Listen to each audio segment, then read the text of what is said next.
좋은 날입니다. 12월 3일 GT 묵상에 함께 하신 여러분 환영하고 축복합니다. 오늘은 에스라 4장 1절부터 5절 말씀으로 사마리아인들의 방해라는 제목으로 하나님 말씀 나누겠습니다. 본문 말씀 함께 읽어봅니다. 제4장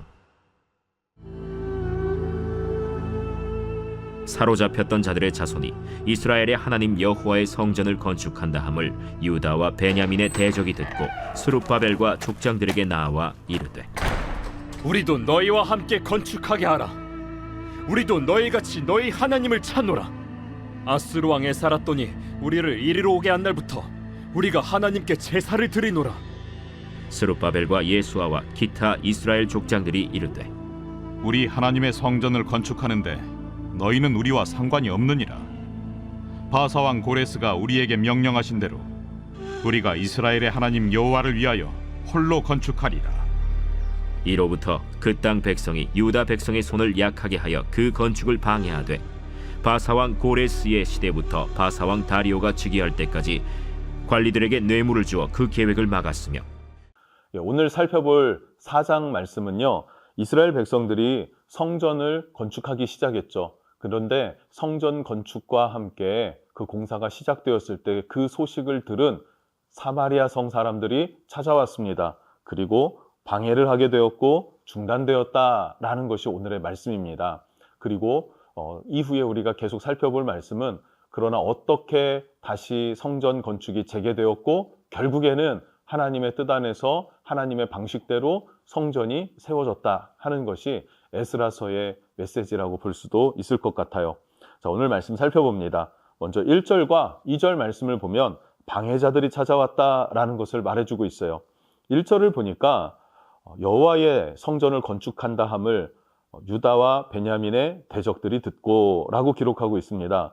유다와 베냐민의 대적, 이들은 북이스라엘 사람들입니다. 북이스라엘은 이미 아수르에 의해서 멸망당했죠. 멸망당했는데 많은 사람들이 포로로 끌려가기도 했고요. 또 다른 많은 이방인들이 유입되었습니다. 그 유입된 이방인들과 결혼하게 되었고 자녀들을 낳게 되면서 통혼하지 말라는 하나님의 계명을 어기게 됐어요. 표면적으로는 계명을 어겼다. 그래서 너희와 우리는 관계가 끊어졌다라고 선언하는 것이죠. 그러나 그 속에 하나님께서 통혼하지 말라고 했었던 그 본질적 이유는 무엇이겠습니까? 이방인들과 결혼하게 되면 그 이방의 우상 숭배를 받아들일 수밖에 없다. 그러니 우상 숭배를 거절하기 위해서는 통혼해서는 안 된다였습니다. 즉 이들은 우상 숭배자들이다라고 우리가 봐야 되겠죠. 우상 숭배자들이 찾아와서 방해하고 회방하더라라는 거예요. 방해하고 회방하더라. 어떻게 방해하고 회방하는가? 2절을 보니까 우리도 너희와 함께 건축하게 하라예요. 예루살렘의 성전을 짓는데 북이스라엘 사마리아 성 사람들이 와서 도와주겠다? 이것 자체가 쉽게 받아들일 수 없는 말입니다. 그런데 우리도 돕겠다라고 나서니 굉장히 적대감을 갖고 있는 사람들이 와서 도와준다고 하면 의심이 들지 않겠습니까? 지금 그런 상황이 찾아왔다는 것입니다. 그러면서 또 우리도 하나님을 섬긴다. 우리도 하나님 앞에 제사하는 사람들이다 라고도 말하고 있습니다. 여러분, 이 사람들은 하나님을 제사했을까요? 했습니다. 제사했어요. 그런데 하나님을 경외하는 마음으로 제사했을진 모르겠지만 하나님만 섬긴 게 아닙니다. 하나님도 섬겼던 사람들입니다. 하나님을 섬기고 뿐만 아니라 자신 전통 가운데 또 가문 가운데 또 흘러 들어온 유입되었던 이방의 신들, 그 우상 숭배도 함께 했던 자들, 어쩌면 그것이 우선이었던 사람들, 그러나 하나님께도 제사했다라고 하는 그것 하나 가지고 지금 찾아왔다. 그리고 결국 그것은 방해가 되었다라고 성경은 말해주고 있는 것입니다. 3절 말씀을 보면요, 수룹바벨과 예수아와 기타 이스라엘 족장들이 이르되 우리 하나님의 성전을 건축하는데 너희는 우리와 상관이 없느니라. 거절합니다. 거절하고 우리가 여호와를 위하여 홀로 건축하리라 라고 말하고 있어요. 우리끼리 건축할게. 너희와 상관이 없어. 너희는 괜찮아. 돌아가라. 우리끼리 하겠다 라고 말하는 것입니다. 무슨 말일까요? 왜 그랬을까요? 당장에 눈에 보여지는 것은 어떻습니까? 일손을 돕는다고 하니 좋지 않았을까요? 힘겨운 노동을 도와주겠다. 그러면 나도 편하고 또 빨리 지금 성전을 건축할 수 있겠다라는 생각도 들지 않았을까요? 그럼 그들이 일손만 돕겠습니까? 아니죠. 재정도, 재물도, 뭐 어떤 가축들도 함께 힘을 보탰지 않았을까요? 그러면 이런 것 저런 것 생각해 보면 성전을 그냥 짓는다라고 하는 단순한 눈에 보여지는 그것만 목표로 삼았다면 그들과 함께하는 것이 마땅합니다. 그러나 그들의 중심이 다르다라는 것을 유대인들은 알고 있었습니다. 유다 사람들은 그래서 거절하게 된 것이죠. 그들의 중심은 어디에 있습니까? 하나님께만 있는 것은 아니었습니다. 왜냐하면 하나님이 주신 10계명이 있지 않습니까? 율법의 첫 번째 계명, 그것은 나 외에 다른 신을 두지 말라였어요. 나 외에 다른 신을 두지 말라. 그런데 하나님 외에 다른 신들을 둔 사람들, 그들이 함께 하나님의 일을 한다는 것은 어불성설입니다. 말도 되지 않는 그런 상황인 것이죠. 그러나 솔깃한 마음에 육신의 생각에 옳고 그름을 하나님의 기준에 맞춰보지 않고 그들을 받아들였다면 어떻게 됐을까요? 그들의 신앙은 훼손됐을 것입니다. 무너져 내릴 겁니다. 그러면 우리의 신앙이 무너졌는데 우리 안에 있는 하나님의 비전을 성취할 수 있겠습니까? 하나님께로부터 받은 사명을 성취할 수 있겠습니까? 그것도 불가능하다는 것입니다. 결국 이들을 받아냈다면 우리의 신앙도 무너지고 성전 건축도 무너진다라는 판단을 내린 거예요. 그리고 거절하게 된 것입니다. 여기서 우리가 기억해야 될 것은 원수 마귀는 하나님의 일을 방해하고 못하게 하는 자들이죠. 그런데 대놓고 이거 하지 마라고 하지 않습니다. 도와줄게 라고 하면서 찾아와요. 그러나 그들의 술수는 무엇입니까? 변질시키는 거예요. 하나님에 대한 마음과 하나님에 대한 열정을 변질시켜서 결국 시간이 흐르면 흐를수록 하나님과 멀어지게 만드는 것이죠. 그래서 하나님의 뜻을 이루지 못하게 하는 것, 그것이 원수 마귀의 책략이다 하는 것을 기억해야 합니다. 그래서 이 시대를 살아가는 성도들도 돌아봐야 할 것은 무엇일까요?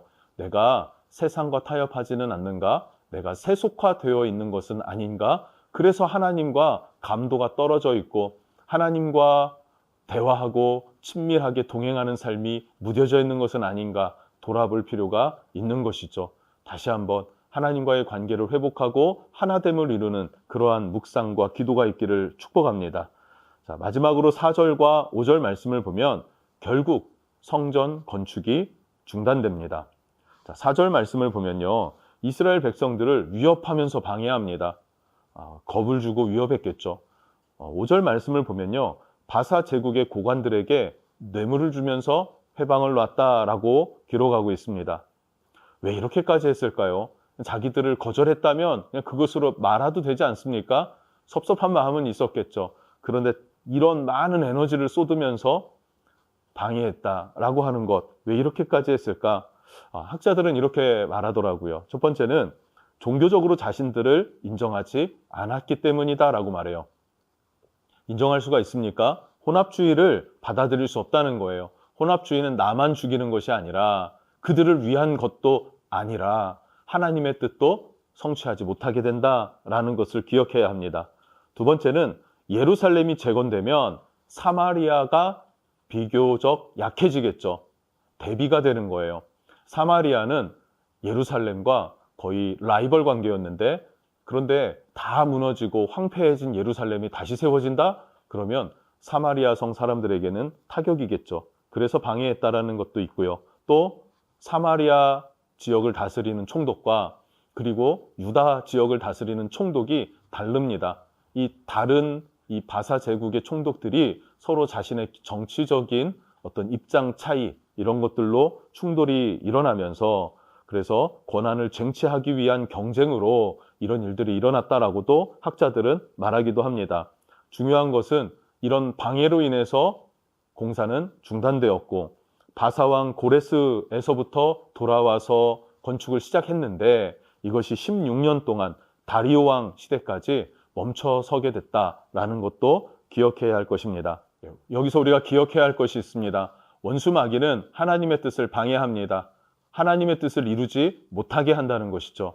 그런데 하나님의 뜻을 누구를 통해서 이루십니까? 그것은 믿음의 사람들, 성령에 감동된 사람들을 통해서 하나님은 그 일을 이루세요.